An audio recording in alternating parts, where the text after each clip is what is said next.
আসসালামু আলাইকুম রহমতুল্লাহি ওবরকাতুহু। সম্মানিত দর্শক, জনগণের মুখে যে কোনো সরকারের জয় এবং জনগণের মুখেই যে কোনো সরকারের পরাজয়, মানুষের দীর্ঘশ্বাস, মানুষের আনন্দ, মানুষের হাসি এবং মানুষের বেদনা, এসবের উপরে একটি সরকারের সফলতা নির্ভর করে।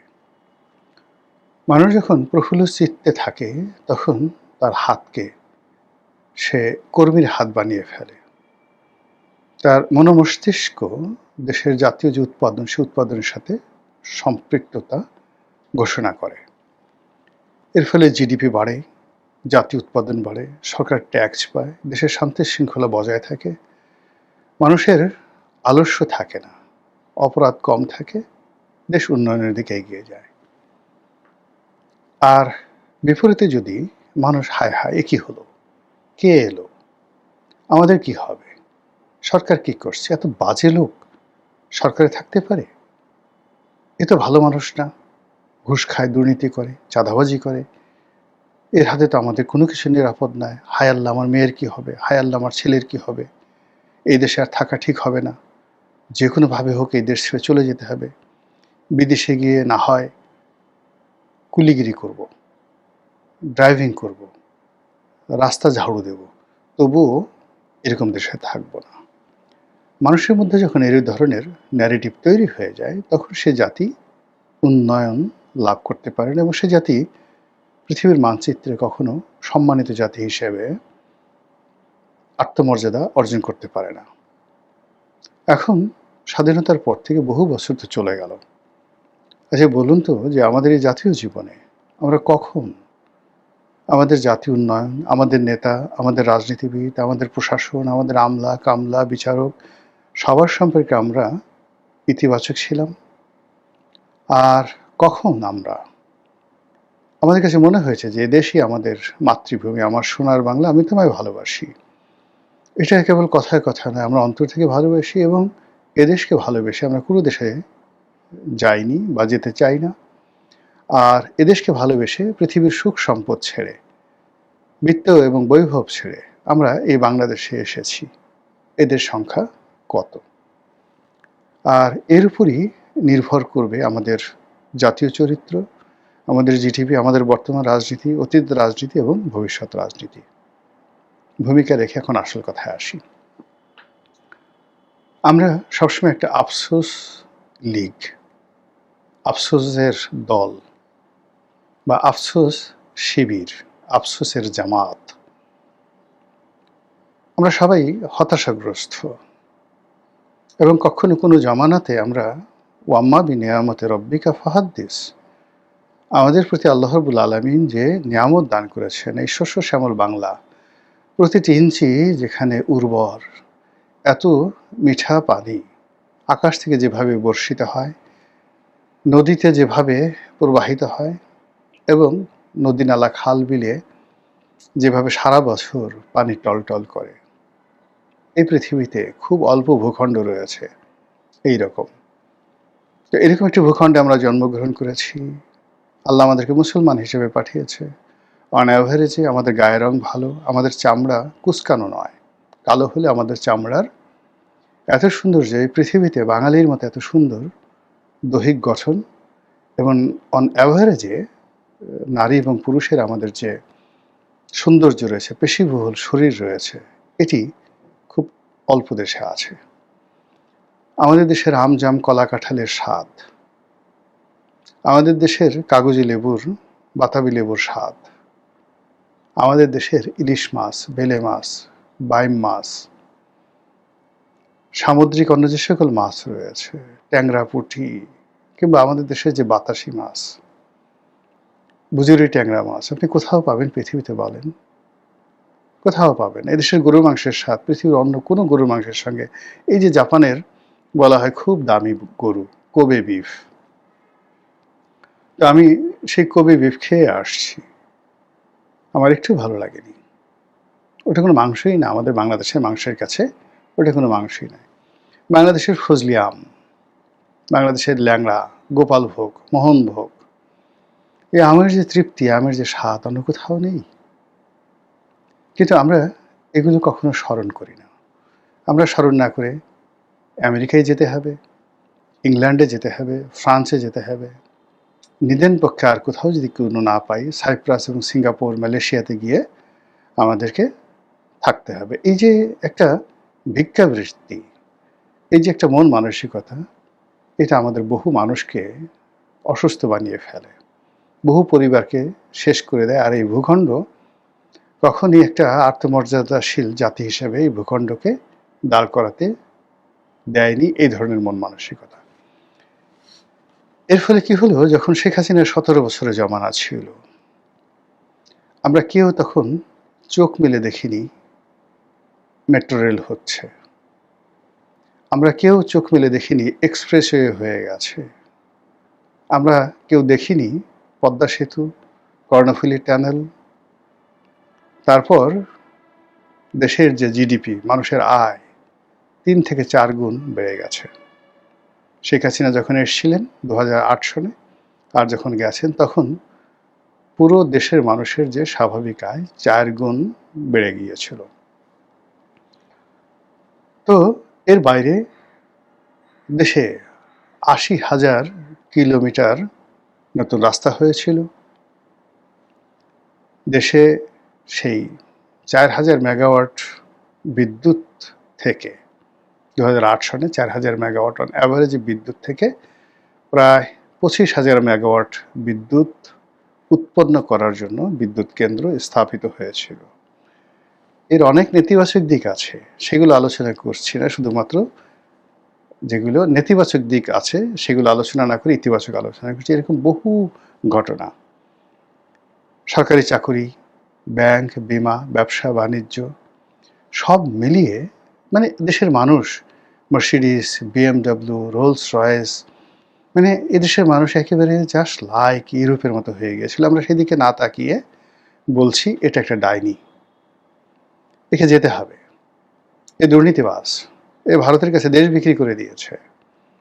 আমরা বলেছি যে এই শেখ পরিবার সারা বাংলাদেশকে লুটপাট করে খেয়ে ফেলেছে। আওয়ামী লীগের লোক বলতেই ইবলিসের বাবা, তাদেরকে এদেশ থেকে না তাড়ানো পর্যন্ত এদেশ শান্তিতে আসবে না। তাড়াও, বেশ ভালো কথা, সম্মিলিতভাবে আমরা তাকে তাড়ালাম, সে চলে গেল। ও মাই গড, চলে যাওয়ার পর বিশ্ব শান্তির দূত, আমাদের স্বপ্নের পুরুষ, আকাশের চাঁদ, আমাদের কলিজার টুকরা, আমাদের গিলা, আমাদের সোনা পাখি, ময়না পাখি ডক্টর মোহাম্মদ ইউনূস, তিনি এলেন। তার সাথে সাথে আরও অনেক ময়না, টিয়া, শালিক, আমাদের প্রিয় প্রিয় যে সকল, আমরা বলি না ওরে আমার গুদু গুদু বাবা, ওরে আমার তুলু তুলু সোনা, এরকম এই জাতির অনেক তুলু তুলু বাবা, তুলু তুলু সোনা, তারা এসে ডক্টর মোহাম্মদ ইউনূসের সঙ্গে যোগ দিলেন। তো সবাই মিলে যেভাবে কাজ করলেন, ও মাই গড, 1 মাসের মাথায় আমরা বলা শুরু করলাম যে লাউ সেই কদু, আগে যারা ছিল তাদের মতোই। 30 দিন পর, অর্থাৎ 31 দিনের মাথায় আমরা বলা শুরু করলাম আগেই ভালো ছিলাম, এটা কেমন হলো। এরপর আমরা গালাগালি শুরু করলাম, এটা খুব খারাপ, এটা বিশ্ব বাটপার, এটা টাউট, এটা না যাওয়া পর্যন্ত আমাদের শান্তি হবে না, এটা না মরা পর্যন্ত আমাদের শান্তি হবে না, এ যায় না কেন। এই যে যারা যারা মানে এর সঙ্গে সঙ্গে আছে, এরা সবাই এক একটা করে মানে বড় ইবলিস, ছোট ইবলিস, মেজো ইবলিস। ওই যে আমরা যে ঢিল মারি হজের ওখানে গিয়ে, মিনাতে গিয়ে যে ঢিল মারি, তো ওখানে 3টা শয়তান আছে, বড় শয়তান, মেজো শয়তান, ছোট শয়তান। তো সেখানে যারা ঢিল মারতে গিয়েছেন তারা দেখেছেন যে ওখানে ঢিল মারতে গিয়ে কী ধরনের জোশ এসে যায়। তো এভাবে ডক্টর মোহাম্মদ ইউনূস এবং তার যারা সঙ্গী সাথী, তাদের অনেককে দেখে আমাদের এই অস্থির মন চিত্ত, আমরা এতটা বিক্ষুব্ধ হয়ে পড়লাম, এখন এদেরকে ঢিল মারতে হবে। সে ঢিল মারার জন্য সে যে যার মতো করে যেখানে যতটা সম্ভব আমরা বিশৃঙ্খলতা শুরু করলাম। ফলে কি হলো, এই বেচারা মানে ডক্টর মোহাম্মদ ইউনূস, তার যে সব খারাপ ছিল, নট লাইক দ্যাট, সমালোচনা তো সবাই করেছে, কিন্তু অনেকগুলো ভালো বিষয় ছিল। তিনি তো পুরো একটা ব্যাংকিং সেক্টরটিকে যাকে বলা হয় দেউলিয়াত্বের হাত থেকে বাঁচিয়েছিলেন। তিনি ক্ষমতায় আসার প্রথম কয়েকদিন ইসলামী ব্যাংক, ফার্স্ট সিকিউরিটি ব্যাংক, অন্যান্য ব্যাংকগুলো মানে যে অবস্থা তৈরি হয়েছিল, ইসলামী ব্যাংকই টাকা দিয়ে মানে আমানত যেভাবে তোলা হচ্ছিল। তো এই জায়গাটিতে তিনি এবং তার সরকার অসাধারণ সফলতা দেখিয়েছেন। ২ নম্বর হলো যে তার জমানাতে মুদ্রাস্ফীতিটা নিয়ন্ত্রিত ছিল, মানে টাকার মূল্যমান কমেছে, মুদ্রাস্ফীতিটা নিয়ন্ত্রণে ছিল না, কিন্তু দ্রব্যমূল্য এটা নিয়ন্ত্রণে ছিল, অর্থাৎ জিনিসপত্রের দাম কিন্তু বাড়েনি। প্রায় সব জিনিস, নিত্য প্রয়োজনীয় জিনিস ওনার সেই 18 মাসে এটার যাকে বলা হয় চেইন অ্যান্ড সাপ্লাই মোটামুটি ওকে ছিল। আমরা কোনো জিনিসের জন্য আমাদের এই সমাজে হাহাকার ছিল না।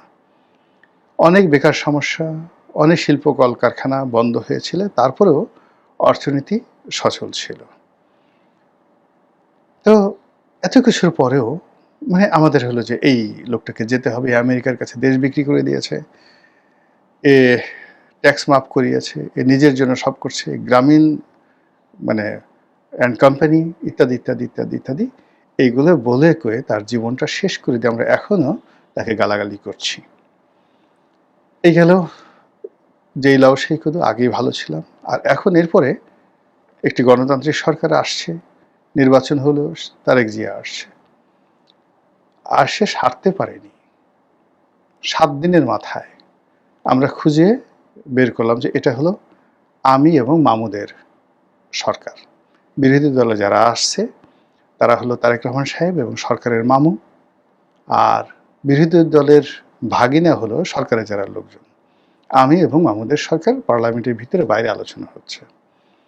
তারপর আমরা বললাম যে এটা সূক্ষ্ম কারচুপি নয়, এটা একেবারে যাকে বলা হয় বিশ্ব ব্রহ্মাণ্ডে এত ইঞ্জিনিয়ারিং ইলেকশন, এত অত্যাধুনিক ইলেকশন ইঞ্জিনিয়ারিং আর হয়নি। সবাই বললো যে আমরা তো বেকুব, প্রথমে বুঝতে পারিনি, পরে এমন মানে ইঞ্জিনিয়ারিং হয়েছে। এটা মূলত আগে একটা ফলাফল রেডি করা ছিল, কাকে বানানো হবে, কাকে পরাজিত করা হবে, কাকে কত ভোট দেওয়া হবে, এই জিনিসগুলো একটা যাকে বলা হয় বাইবেলের মতো, সংবিধানের মতো সুন্দরভাবে সেটা সারিবদ্ধভাবে লিখিত হয়েছে, জাস্ট একটা রেজাল্ট শিট ঘোষণা করা হয়েছে। তারপরে বলা হলো, এই গেল এই ঘটনা। এরপরে বলা হলো যে এখানে যারা আছে এরা ভালো মানুষ না, এরা চাঁদাবাজ, এরা লেখাপড়া জানে না, এদের ভব্যতা নম্রতা নেই, এবং এদেরকে এমনভাবে একটা ঘৃণিত জায়গায় নেওয়া হলো যে কোনো ভদ্রলোক এদের সঙ্গে দেখা করার সঙ্গে সঙ্গে তার ভদ্রতা চলে গেল, সে ইতর শ্রেণীতে পরিণত হয়ে গেল। বাংলার বহু মানুষ যারা দীর্ঘদিন ধরে মানুষের মনোমস্তিষ্কে সম্মানের এবং মর্যাদার জায়গায় ছিল, তো এরকম কিছু মানুষ যখন এই নতুন সরকারের কর্তা ব্যক্তি বা প্রধানমন্ত্রীর সঙ্গে দেখা করতে গেল, সঙ্গে সঙ্গে তারা বেজ্জুতি হয়ে গেল। সেটা প্রথম আলোর মতিউর রহমান, মাহফুজ সাহেব, এরপরে নুরুল কবির, এরপরে অন্যান্য যে সকল সম্মানিত দীর্ঘদিন ধরে গত 30-40 বছর ধরে আমাদের এই সমাজে তাদেরকে সম্মানিত লোক বলে মনে করা হচ্ছে। এরপর একজন আব্দুল আবু সাইদ স্যার আছেন, মানে একেবারে অজাত শত্রু, এদের সম্পর্কে কেউ কোনো কথা বলেনি। এখন এই লোকগুলোকে নিয়ে আমরা বলছি যে এরা খুব খারাপ, এরা ধড়িবাজ, এরা ধান্দাবাজ, এরা এত খারাপ যে সরকারের সাথে এরা যোগাযোগ করছে। এরা তো এর সাথে আগে ভালো ছিল, যে এইরকম মন্দ লোকগুলোকে শেখ হাসিনা হাড়ে হাড়ে টের পেয়েছিলেন এবং তিনি তাদেরকে তার কার্যালয়ে ঢুকতে দেননি, তিনি উচিত কাজ করেছেন। আমরা আগেই ভালো ছিলাম। তো এই যে আগে ভালো ছিলাম, আপনি চিন্তা করেন ধারাবাহিকভাবে এখন এই সরকারকে নিয়ে, তারেক জিয়াকে নিয়ে বিভিন্ন যে কথাবার্তাগুলো হচ্ছে, এই কথাবার্তার কারণে পুরো সরকারের মধ্যে একটা বিষাদময়তা ছড়িয়ে পড়েছে। সরকারের বহু কর্তা ব্যক্তি এখন আর নড়াচড়া করছেন না। বহু মন্ত্রী আগে যেভাবে কোটটাই পরতেন এখন আর কোটটাই পরছেন না। বহু মন্ত্রী এমপি আগে যেভাবে টুংটাং ইংরেজিতে বলতেন, আরবিতে 2-4টা শব্দ বলার চেষ্টা করতেন, আহালান ওয়া সাহালান নাহমাদুহু ওয়া নাস্তাইনুহু, বা আসসালামু আলাইকুম ইয়া রাসূলুল্লাহ, বা আসসালামু আলাইকুম ইয়া হাবিব আল্লাহ, এই ধরনের কথাবার্তা বলে নিজেদেরকে একটু আধ্যাত্মিক পুরুষ ভাববার চেষ্টা করতেন বা প্রমাণের চেষ্টা করতেন, তাদের সব চলে গেছে। এখন সবাই মুখে তালা লাগিয়েছে, কেউ আর আগের মতো লাভ দেয় না, কেউ আর আগের মতো বলে না কি কেমন আছো, খবর ভালো তো, নকল কিন্তু চলবে না। তো এই যে শব্দগুলো, তারা কিন্তু খুব আন্তরিকতা নিয়েই এই কথাগুলো বলতেন, এখন তারা সেই কথাগুলো বলছেন না। তারপরে প্রধানমন্ত্রী নিজে আই হ্যাভ এ প্ল্যান, এই কথা বলে লোকজন এমন ঠাট্টা শুরু করেছে, সেই ঠাট্টার প্রেক্ষিতে তিনি আর বাংলায়ও কোনো কথা বলছেন না, ইংরেজিতেও আর কোনো কথা বলছেন না। এরপর ওনার সাথে যে সমস্ত লোকজন লন্ডন থেকে আসছিল, হুমায়ুন কবির, তারপর মাহাদি, ডক্টর মাহাদি আমিন, এরপর সানি, তারপরে আরও যারা যারা রোমন ঠোমন যারা এসছেন, তারা প্রথম দিকে খুব মানে যাকে বলা হয় যে কলিজা ভুনা করে হলেও মানুষজনকে খাইয়ে এই দেশের উন্নয়ন করবেন। এখন প্রায় সবারই কেমন যেন একটা উদাসীন ভাব, হাল ছেড়ে বসে আছি আমি, মন নাহি মোর কিছুতেই, উদাসীন কবিতা, রবীন্দ্রনাথের সেই বিখ্যাত উদাসীন কবিতা। এরকম সবার মধ্যে একটা উদাসী উদাসী ভাব চলে আসছে। তারা এখন বিচ্ছেদের গান গাচ্ছেন। আমার মানে ওই যে রূপবান যে সিনেমা, সে বিখ্যাত বিখ্যাত যে গানগুলো, আমার বন্ধু দিনদিয়া রে প্রাণ দিনদিয়া, এরকম যে এই দেশের জন্য এত কিছু করলাম, 17 বছর লড়াই করলাম, সংগ্রাম করলাম, এখন এই লোকজন আবার সে আমরা এসে ছাড়তে পারিনি, 100 দিন হয়নি, এর মধ্যে বলছে, একদল বলছে শেখ হাসিনা ভালো ছিল, আর একদল বলছে ইনুস ভালো ছিল, একদল বলছে শেখ হাসিনা আবার আসবে, আর একদল বলছে ইনুস আবার আসবে। এই জিনিসগুলোকে সহ্য হয় বলেন তো? মনে হয় না যে ধুতরার বিষ খাই, সারা শরীরে কসুল্লতি ডলি, গড়াগড়ি করি। মানে এই যে একটা আমাদের যে কালচার, আমি কিন্তু এখন দেখুন মানে শুরুটা করলাম আওয়ামী লীগ দিয়ে, এবং এটা এই অবস্থাতে, এটা ঠিক সেম দুঃখ এরশাদের ছিল, সেম দুঃখ বেগম জিয়ার ছিল, সেম দুঃখ ১/১১ মঈনুদ্দিন ফখরুদ্দিনের ছিল, যাদের শুরুটা হয় অনেক অনেক সুন্দর। বঙ্গবন্ধু যেদিন বাংলাদেশে এলেন সেই অবস্থা বঙ্গবন্ধুর ছিল, আর যেদিন তিনি বাকশাল প্রতিষ্ঠা করলেন তার ২-৩ মাস আগের থেকে তার জীবন হারাম হয়ে গিয়েছিল। প্রতিটি মুহূর্তে তিনি একা একা কাঁদতেন, যাকে পেতেন তাকে জড়িয়ে ধরে কাঁদতেন, এবং তিনি টের পেয়ে গিয়েছিলেন যে তিনি মারা যাবেন অনেক আগেই। এবং তিনি বলেছেন, একান্ত আপনজনদের কাছে বলেছেন যে ওরা সেই চিলির আলেন্দে, সালভাদর আলেন্দেকে খুন করে ফেলেছে, এরপরে আমার পালা, এরপরে আমার পালা, আমাকে না মেরে ওরা ছাড়বে না। এই বঙ্গবন্ধুর কথা, মুজিবের রক্তলাল এমআর আক্তার মুকুলের বইতে এটা উল্লেখ রয়েছে। এই হলো আমাদের কালচার। আমরা সবসময় আগে ভালো ছিলাম, বর্তমানে ভালো নেই, এই যে একটা মনোবৃত্তি। অথচ ইসলাম বলেন, ধর্ম বলেন, কর্ম বলেন, প্রায় সবাই প্রেজেন্ট টেন্স, বর্তমান টেন্সটিকে, সময়টিকে সুন্দরভাবে ব্যবহার করার জন্যই বলা হয়েছে।